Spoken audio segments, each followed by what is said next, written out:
au niveau de la solidarité, on veut passer d'une solidarité passive, c'est-à-dire un peu le guichet d'accueil, à une solidarité active.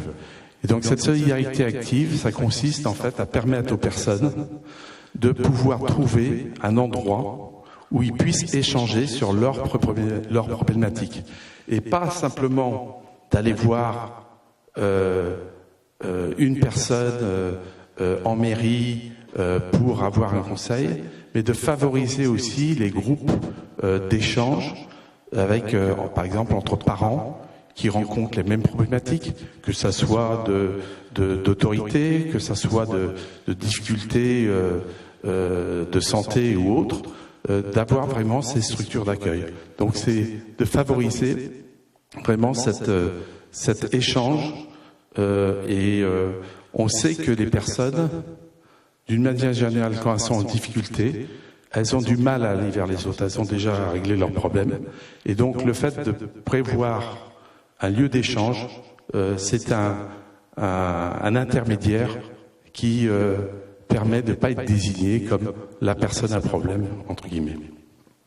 La deuxième chose, donc je l'ai dit, c'était d'avoir le seuil de 20%, donc de fixer ça comme point d'atteinte à la fin de la mandature.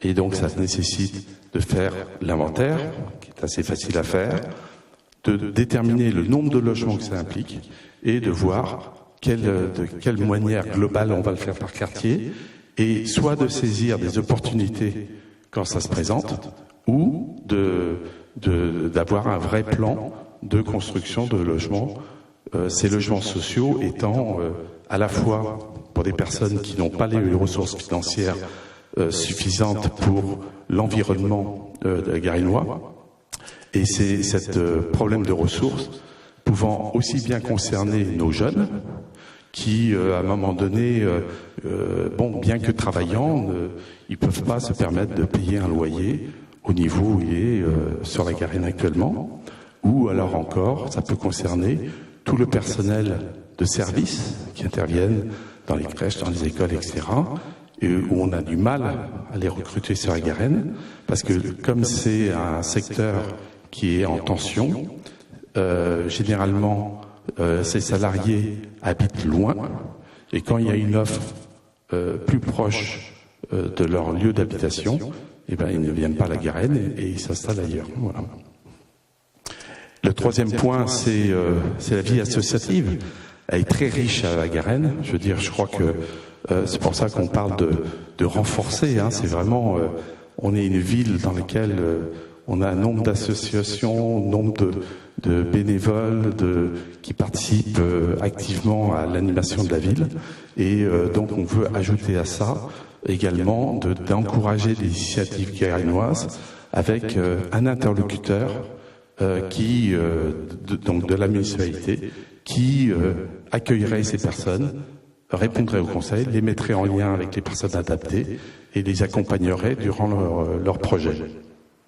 Alors là, c'est vraiment mon dada. Donc je fais du vélo, mais je fais aussi du cheval. Donc non, je fais pas du cheval. Mais les conseils de quartier, c'est un échelon sur lequel démarre la vie démocratique. Moi, mon engagement sur la Garenne, il est sur le fait que c'est à ce niveau-là que, en tant que citoyen, on peut agir pour un mieux vivre ensemble et sur des choses très concrètes. On a la chance aussi que la Garenne est une petite commune, donc les dossiers, les tenants et aboutissants, on voit bien ce que deviennent les décisions que l'on prend, et en même temps, on a un budget suffisant pour pouvoir faire des choix. Et donc les conseils de quartier, nous, on ne peut pas concevoir un conseil de quartier sans une autonomie et sans un budget.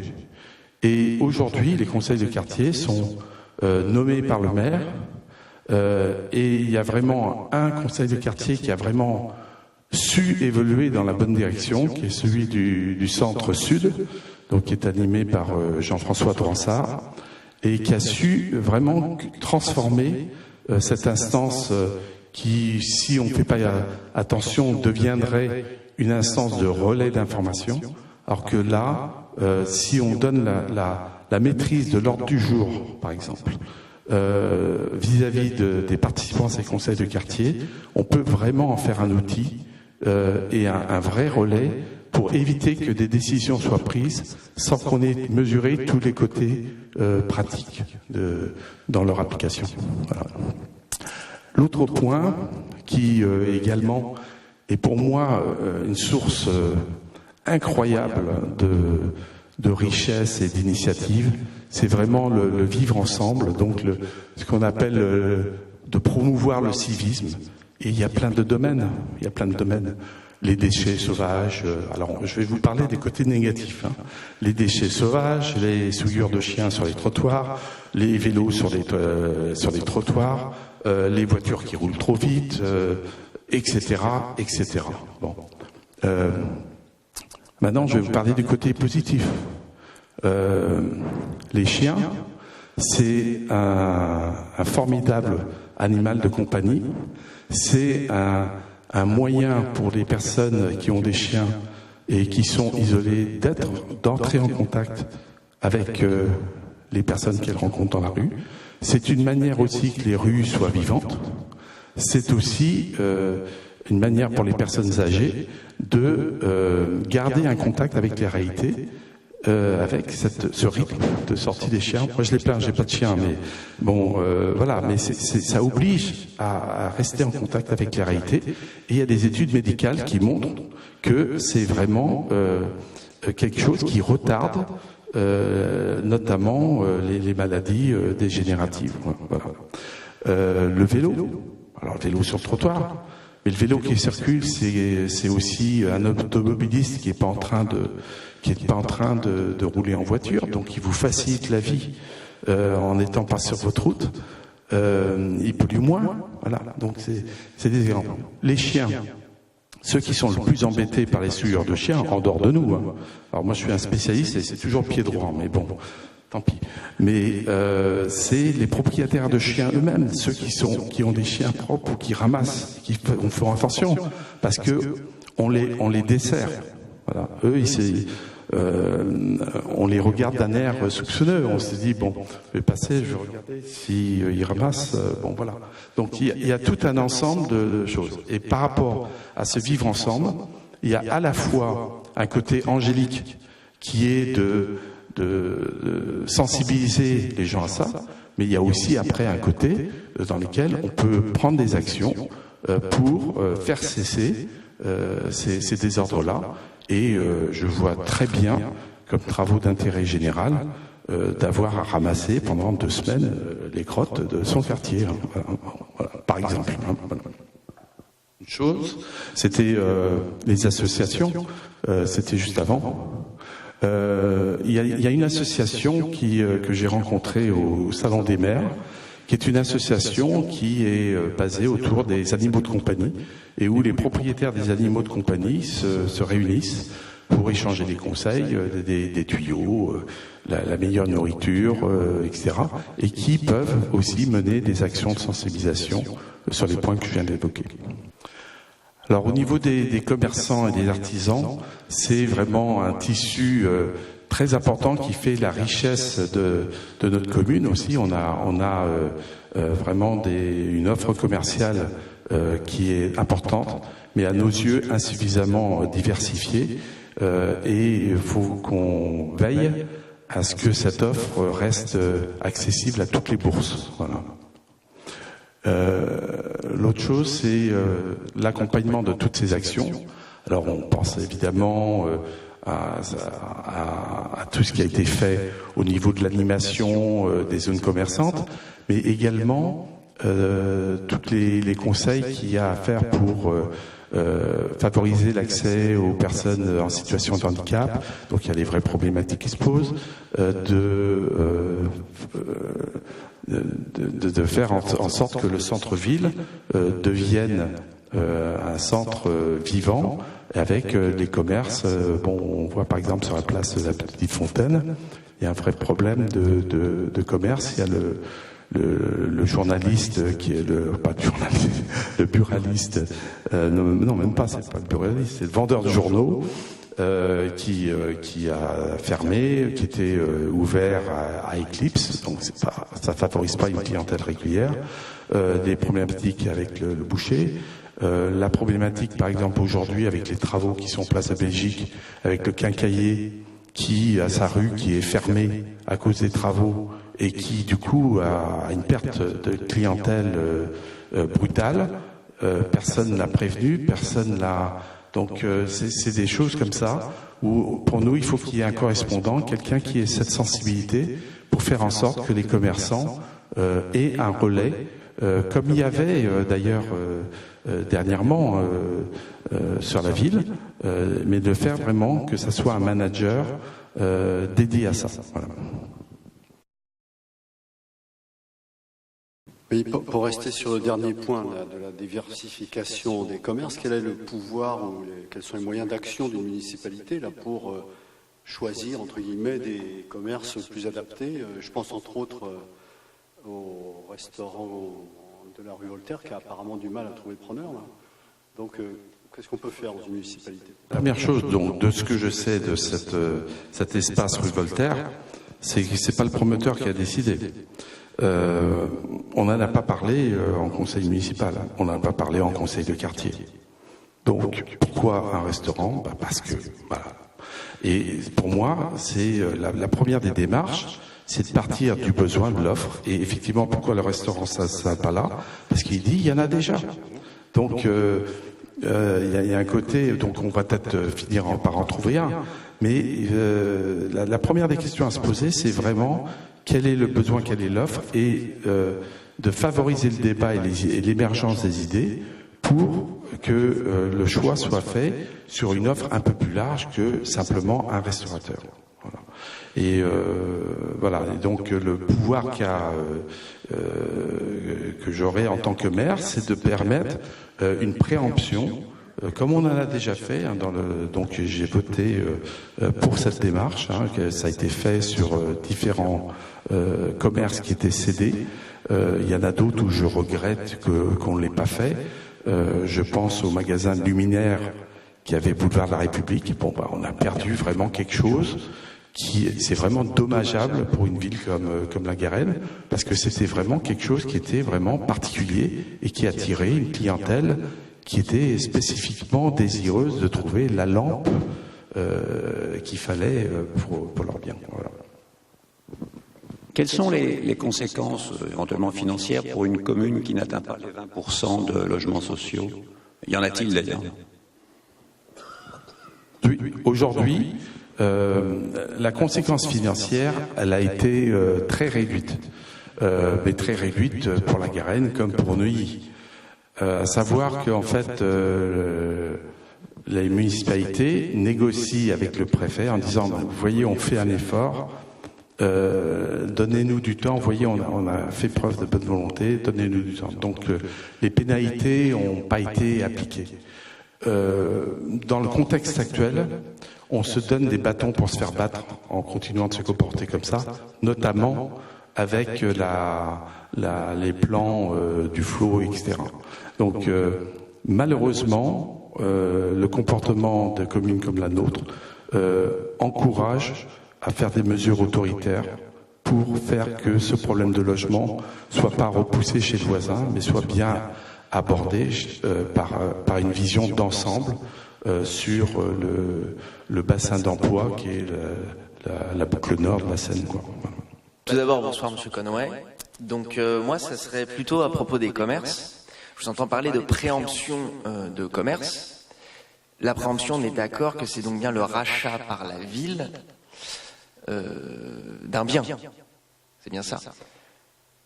Pour en faire quoi derrière, en fait? Préempter un commerce, mais pour en faire quoi? Puisque peut-être qu'il n'est pas rentable, tout simplement. Et donc de l'argent public.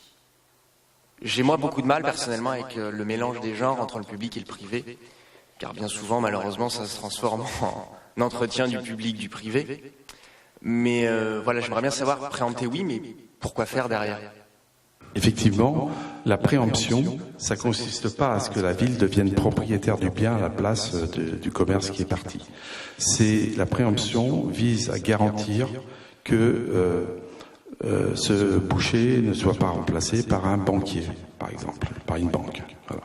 C'est pour garantir, maintenir la diversité de l'offre, éviter qu'il y ait un énième opticien. Je les aime bien, mais voilà. Et quand il y en a 3 dans la même rue, la diversité de l'offre, elle devient bon. Les banques, c'est pareil. Et c'est le vrai problème qu'il y a dans ces points-là. Et donc la ville intervient temporairement pour geler cet espace-là, le temps qu'il y ait bien un commerce qui corresponde aux critères fixés au moment de la préemption. Donc c'est fixé en conseil municipal en disant voilà, on accepte un boucher, quelque chose d'alimentaire, ou on accepte aussi dans le secteur du service, hein, ça peut être un pressing, ça peut etc.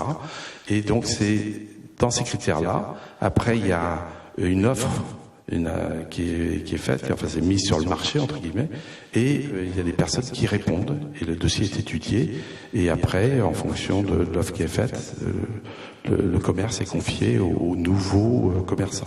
Mais en aucun cas, c'est la ville qui se met à gérer et à pomper les déficits d'une activité non rentable. C'est pas le cas.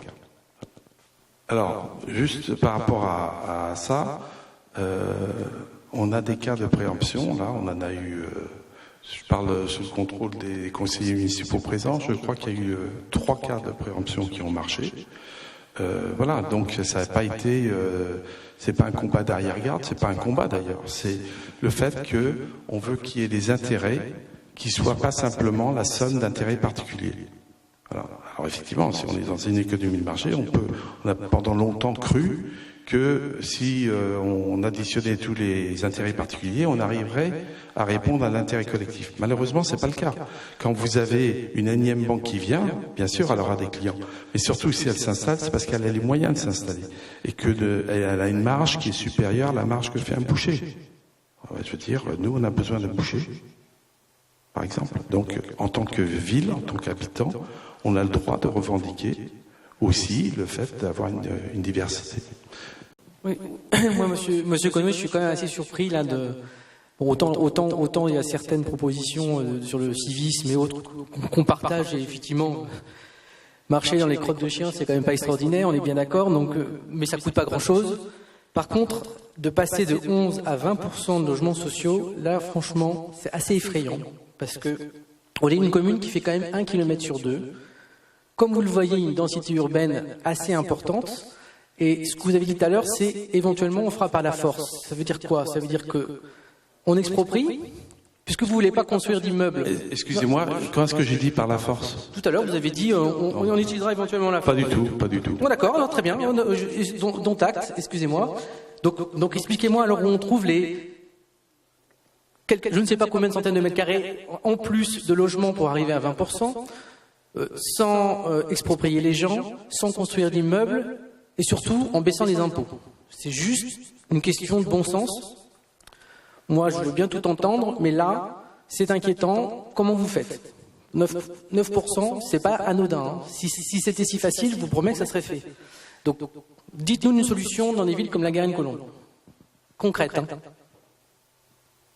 Je pense avoir fait la preuve ce soir que j'essaye d'être concret. Donc, on va rester dans le concret. D'abord, je vais citer un auteur célèbre. Il n'est de vent favorable que si on sait où on va. Et donc, pour savoir ça et pour le chiffrer, il faut déjà avoir fait un plan par rapport à l'espace foncier qu'on a, et où vous dites à juste titre que cet espace foncier est rare. Et on a eu des exemples multiples d'espaces fonciers qui n'ont pas été consacrés à ces logements sociaux. Et donc, je prends l'exemple du terrain qui était occupé par des garages en surface en face de la gare. Donc, c'est un exemple très concret.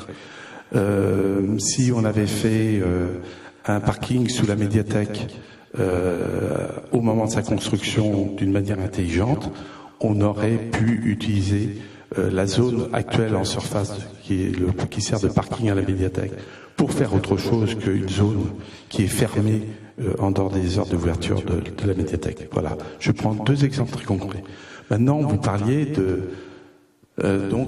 Concrètement, comment on fait? On a essayé, on n'y est pas arrivé. Je montre par ces deux exemples-là que vous n'avez pas essayé, au moins sur ces deux points-là. Et quand vous disiez par la force, c'est pas par la force, c'est le fait de mettre des règles du jeu, de la même manière que dans d'autres communes, on dit aux promoteurs, voilà, si vous voulez construire un immeuble à la Garenne, le principe c'est que vous avez 20-30% des logements qui sont réservés dans cette catégorie-là. Voilà. C'est une règle du jeu, c'est pas une contrainte. Alors pareil, on pourrait dire, laissons faire le marché. Si on laisse faire le marché, les prix montent, on a nos jeunes qui partent, on a des problèmes pour trouver tous les prestataires de services dans nos différentes structures, et puis rouler jeunesse. Une fois, j'avais vu Monsieur Juvin qui disait que ce serait bien de faire des logements sociaux davantage qu'auparavant, parce que peut-être vous êtes à 12%, mais auparavant on était encore en dessous. Et il m'a dit, mais ce que je regrette, madame, c'est que je n'ai pas pu mettre les gens que je voulais mettre dedans. C'est-à-dire que vous ne ferez pas plus que lui. C'est-à-dire vous ne mettrez pas les jeunes Garennois dedans. Parce que les logements sociaux sont pris par les HLM de la région. Et la région vous impose des gens que vous n'avez pas choisis, que nous n'avons pas choisis, qui ne seront pas ma fille ou mon fils. Merci. Pour moi, il y a deux choses dans votre question. La première, c'est que dans les logements sociaux, il y a assez régulièrement une part qui est réservée par la ville, qui est réservée à la ville, qui est gérée par la ville. Et cette réservation, elle est fonction de la participation au financement. Donc effectivement, si on finance pas, si on participe pas au financement, c'est décidé par le département ou la région, ou la ville de Paris, etc. Bon, ça c'est la première chose. La deuxième, c'est dans la commission. Alors, je reviendrai après sur la deuxième partie de votre intervention, mais pour moi, la première des choses à faire aussi, c'est que dans la commission d'attribution, ça soit des personnes de différentes sensibilités, pas simplement politiques, ça peut être des personnes d'une association caritative, etc., de telle manière à ce que les critères d'attribution des logements soient des critères clairement établis et que les dossiers soient instruits d'une manière la plus partagée possible pour éviter ces problèmes-là. Et donc c'est au moment des critères, qu'il faut se poser la question des jeunes qu'on veut loger, parce que c'est aussi notre intérêt qui est cette mixité générationnelle dans notre ville. Maintenant, pour revenir à la diversité de la population imposée par des structures dans lesquelles on n'a pas voix au chapitre, ou on n'aurait pas voix au chapitre. Alors là, il y a deux choses. Il y en a une où effectivement on subit les conditions de construction à certaines époques, où le vivre ensemble est des fois difficile quand la personne, même si elle marche doucement, vous entendez les bruits. Donc ça, c'est le cas dans des logements, notamment de la ville de Paris, par exemple. Bon. Et donc cette coexistence-là, elle est à surveiller, à animer, à encourager, de telle manière à ce que on n'ait pas ces problèmes-là. Je parlais, nous, de raisonner au-delà des étiquettes. Pour moi, c'est une étiquette comme une autre. Et il y a, alors on va pas enfoncer les portes ouvertes. Il y a des problèmes. Ces problèmes-là, il faut les traiter et il faut les régler. Et la couleur de peau n'a rien à faire. Si quelqu'un fait du bruit et du tapage nocturne, c'est normal qu'on intervienne et qu'on cherche à faire cesser ce trouble-là. Et l'autre point, l'autre piste qu'il ne faut pas oublier, c'est le fait que quand vous mettez dans la règle du jeu qu'un promoteur réserve dans son programme 20 à 30% de logements, pareil, il y a une occasion de le faire avec une maîtrise qui, du coup, devient communale. Parce que c'est pas le promoteur qui va choisir ses locataires. Voilà.